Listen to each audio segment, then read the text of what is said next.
Matthieu, chapitre 1. Voici la généalogie de Jésus-Christ, fils de David, fils d'Abraham. Abraham eut pour fils Isaac. Isaac eut Jacob. Jacob eut Juda et ses frères. Juda eut Péretz et Zérar de Tamar. Péretz eut Hetzrom. Hetzrom eut Aram. Aram eut pour fils Aminadab. Aminadab eut Nachshon. Nachshon eut Salmon. Salmon eut Boaz de Rahab. Boaz eut Obed de Ruth.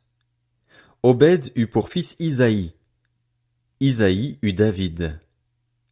Le roi David eut Salomon de la femme d'Uri. Salomon eut pour fils Roboam. Roboam eut Abijah. Abijah eut Asa. Asa eut pour fils Josaphat. Josaphat eut Joram. Joram eut Ozias. Ozias eut pour fils Jotham. Jotham eut Akaz. Akaz eut Ézéchias. Ézéchias eut pour fils Manassé. Manassé eut Amon. Amon eut Josias.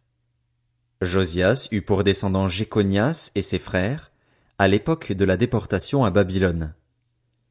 Après la déportation à Babylone, Jéconias eut pour fils Shealtiel. Shealtiel eut Zorobabel. Zorobabel eut pour fils Abiud. Abiud eut Eliakim. Eliakim eut Azor. Azor eut pour fils Sadoc. Sadoc eut Hakim. Hakim eut Eliud. Eliud eut pour fils Éléazar. Éléazar eut Mathan. Mathan eut Jacob. Jacob eut pour fils Joseph, l'époux de Marie, de laquelle est né Jésus, qu'on appelle le Christ. Il y a donc en tout 14 générations depuis Abraham jusqu'à David, 14 générations depuis David jusqu'à la déportation à Babylone, et 14 générations depuis la déportation à Babylone jusqu'au Christ.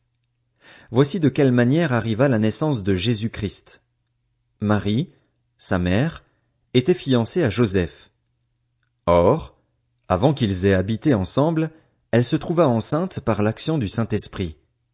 Joseph, son fiancé, qui était un homme juste et qui ne voulait pas l'exposer au déshonneur, se proposa de rompre secrètement avec elle.